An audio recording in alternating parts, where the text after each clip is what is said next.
The Marine Guards appeared without warning at Captain Sarah Mitchell's station. No explanation, no accusation, just a silent escort through corridors where her colleagues suddenly found reasons to look away. Her career was ending in whisper. Hours later, adrift in the open ocean, she watched in disbelief as the impossible happened. An unmarked submarine rose from the depths, moving toward her alone. First light. The first rays of dawn stretched across the USS Intrepid's flight deck, painting the steel in amber and gold. Captain Sarah Mitchell stood at the edge of the massive ship, hands gripping the railing tightly as she watched FA-18 Super Hornets launch into the morning sky. The familiar roar vibrated through the deck plates and into her bones.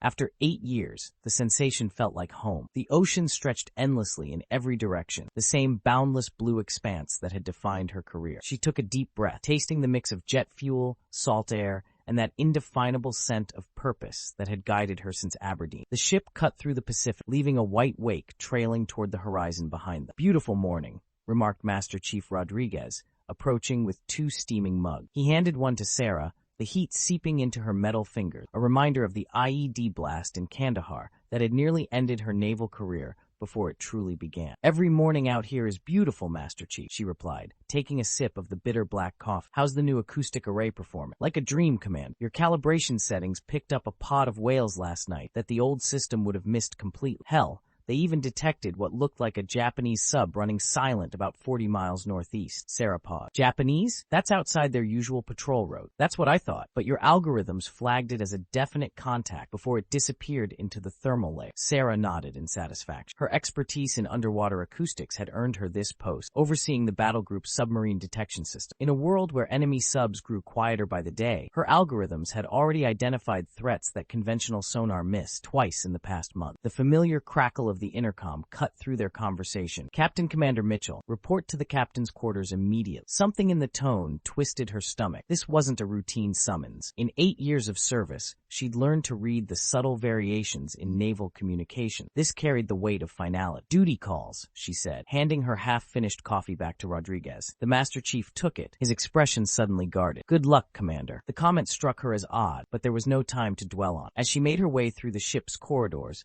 she noticed the subtle changes. Conversations that stopped when she passed, colleagues who suddenly found urgent business elsewhere, unexpected order. When she reached the captain's quarters, the Marine outside gave her only a brief glance before opening the door. Unusual protocol. Normally, Sergeant Thompson would exchange pleasantries, or at least crack a smile. Captain Morrison wasn't alone. 2 men in civilian clothes stood beside his desk. Their haircuts and posture screamed naval intelligence, but their suits were too expensive for standard government issue. "Sir," she said crisply. "Captain Commander Mitchell, reporting as ordered." "At ease, Command." The captain still wouldn't meet her eye. In 4 years of serving together, Morrison had never avoided her gaze. "You are hereby relieved of duty aboard this vessel, effective immediate." The words hit like a physical blow. She blinked, certain she'd misheard. "Sir, may I ask on what grounds?" "That information is classified," said the taller intelligence officer, his voice flat. He had the kind of face that belonged in shadows, angular, forgettable. He slid a file across the desk. "These are your transfer orders. Your personal effects have already been packed." Sarah didn't reach for the file. "My team, my project, the acoustic array modifications we've been working on?" "Reassigned," Captain Morrison cut in, his voice strained. "This matter is not up for discussion." "Captain, we've served together for 4 years.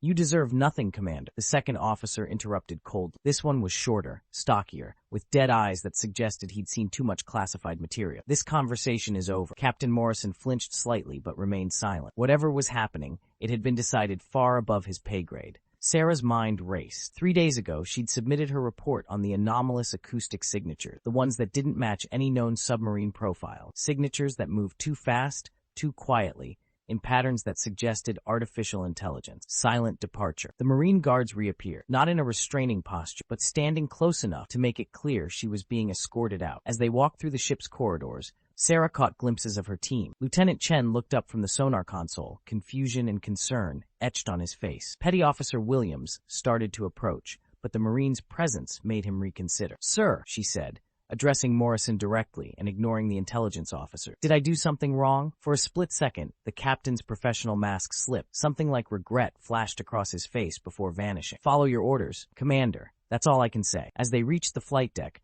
Morrison handed her a sealed envelope. Open it when you're 10 miles out, not before. Her personal effects had been packed into 2 standard Navy duffel bags. 8 years of service, reduced to luggage. Mid-ocean. 2 hours later, she sat alone in a small boat under the burning sun. The envelope Captain Morrison had given her weighed heavily in her pocket. The boat was military grade, enough fuel for maybe 50 nautical miles, nowhere near enough to reach land. The Pacific stretched endlessly in every direction, the same blue expanse that had been her home, now seeming hostile and alien. Inside the envelope, she found only coordinates and a time. 15°24 north, 168°12 west, 1600 hours. She checked her watch, 1215, nearly 4 hours to wait. The coordinates placed her about 30 miles from her current position. She started the engine and began making her way toward the rendezvous, her mind churning with possibility. Mysterious rendezvous. At exactly 1600, nothing happened. Sarah sat in the small boat, engine idling, watching the empty ocean. The sun hung low on the horizon, painting the water in shades of gold and crimson. Then she felt it. Before she saw it, a subtle shift in the water beneath the boat.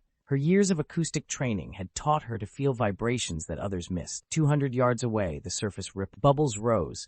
Then a dome of water swelled as something massive displaced the depths below. Sarah gripped the boat's edge, heart pounding, as an unfamiliar submarine surfaced. No standard Navy marking, an unusual hull configuration, nearly twice the size of an Astute-class attack sub, but somehow sleeker, more predatory. The hull was dark gray, almost black, with angles that seemed designed to deflect sonar. The conning tower broke the surface last, water cascading off its smooth, angular surfaces. A hatch opened, and a tall figure emerged, raising binoculars toward her. After a moment's scrutiny, he waved her forward. Sarah hesitated. Everything about this screamed wrong, but Captain Morrison had sent her here deliberately. The man had saved her career twice before. She started the boat's engine and approached cautiously. "Commander Mitchell," the man called across the water. His voice carried the kind of authority that came from years of command at sea. "I'm Captain David Sterling. Welcome to the USS Spectre." Sarah responded immediately. There is no USS Spectre in fleet record. Even from a distance, she could see his grin. Exact, and that's just the beginning of things that officially don't exist. New beginning hours later, Sarah found herself in the USS Spectre's Advanced Command Center. The submarine was unlike anything she'd ever seen. Corridors that seemed too wide, technology that looked years ahead of anything in the fleet, and a crew that moved with specialized precision. Her old Naval Academy roommate, Lieutenant Jessica Anderson, supposedly on maternity leave for over a year, approached. "Jessica?" Sarah stared in shock. "What are you doing here? You're supposed to be in San Diego with the baby." "The same as you, Sarah. Following orders that make no sense until they do." Jessica looked older, more serious than Sarah remembered. "And just so you know, there is no baby. That was cover for my transfer." Captain Sterling joined them. "Commander Mitchell, 3 months ago, your acoustic algorithm flagged something that shouldn't have been there. Something moving deep, silent, in waters where nothing should be." A familiar acoustic signature appeared on the screen, the same anomaly she'd reported and been told to ignore. "What you found was real," Sterling said, his expression hardening, "and it poses a significant security threat." The signature was unmistakable, too regular to be natural, too sophisticated to be random debris. "These aren't from any submarine I've tracked," Sarah observed. "No," Sterling agreed. "They're from unmanned underwater vehicles, drones, highly sophisticated ones, operating in coordinated patterns across critical areas of the Pacific." "Whose drone?" "That's what we're here to find out." Secret mission. In the weeks that followed, Sarah settled into the USS Spectre's unique rhythm. The ship operated unlike any conventional vessel, constantly moving, rarely following predictable routes, always maintaining extreme acoustic discipline. The crew of 47 moved through their duties with quiet efficiency. The acoustics lab became her domain. She spent hours analyzing faint variations in drone signatures, refining detection algorithms, and working with Petty Officer Rivera to implement them in the sonar array. Rivera was the most skilled sonar technician she'd ever worked. "Here," she said one night, pointing to an almost imperceptible pattern in the acoustic data. "This isn't random noise. It's a calm pulse." Rivera adjusted the filters, his fingers dancing across the console. "You're right. Faint, but definitely structured. Short bursts, consistent interval. The drones are talking to each other," Sarah confirmed, "coordinating their movements." The discovery accelerated their understanding of the UUV network. By tracking these calm pulses, they began mapping the full extent of the drone deployment. Dozens of units in a sophisticated network covering critical areas of the Pacific. Dr. Elizabeth Hoffman, the ship's intelligence analyst, joined their late-night sessions. A former CIA operative with expertise in foreign technology, she brought a different perspective. "The communication protocols are more sophisticated than we thought," she observed. "These units have significant autonomy. They can continue their mission even if they lose contact with their controller." "Meaning?" Sarah asked. "Meaning they're not just remote-controlled toys. They're thinking machines." Critical discovery. 4 weeks later, the breakthrough came. The Spectre had been tailing the Ocean Pioneer, a supposed Russian research vessel, for 3 days. The ship's movements had been erratic, following patterns that suggested deployment activity. Captain to CIC, Rivera's voice came over the intercom. Possible deployment in progress. Sterling arrived seconds before Sarah. They watched as Rivera pulled up the acoustic feed on the main display. There, Rivera pointed to the waterfall display. Classic deployment signature. Heavy object hitting the water, then multiple smaller separations. Sarah listened carefully through her headphone. Confirm. That's a launch sequence. At least 3 units. Possibly 4. Track them, Sterling ordered, but maintain distance. Observation only. For 12 hours, they monitored the newly deployed drones as they descended to operational depth and began systematic search patterns along the ocean floor. Their paths aligned precisely with the undersea data cables that carried internet traffic between Asia and North America. Lieutenant Commander Park, the ship's navigation officer, plotted their courses. This isn't research, he observed grimly. They're mapping our communication infrastructure. And now we have proof, Sterling said. Covert operation. With enough evidence gathered, Sterling received new orders from whatever shadowy command structure controlled the Spectre. Authorized for Phase 3, he announced to the senior staff. Selective disablement of a single unit for recovery and analysis. The operation required flawless execution. The Spectre had to capture a drone operating slightly apart from the main group, without alerting either the other units or the mothership. Sarah worked with Rivera to identify the optimal target. This one, she said, highlighting a contact. It's been operating alone for 6 hours, following a different search pattern. It's risky, Park observed. If the drone detects us, the whole network could go dark. It's our best option, Sterling decided. After days of preparation and tactical planning, they moved into position. Under Sarah's acoustic guidance, the submarine maneuvered silently toward the target. Contact in 30 seconds, Rivera reported, eyes fixed on the sonar display. All stations, silent running, Sterling ordered. The submarine's already quiet operations became absolutely silent. Sarah monitored the acoustic signature, alert for any change that might indicate detection. 10 seconds, Rivera whispered.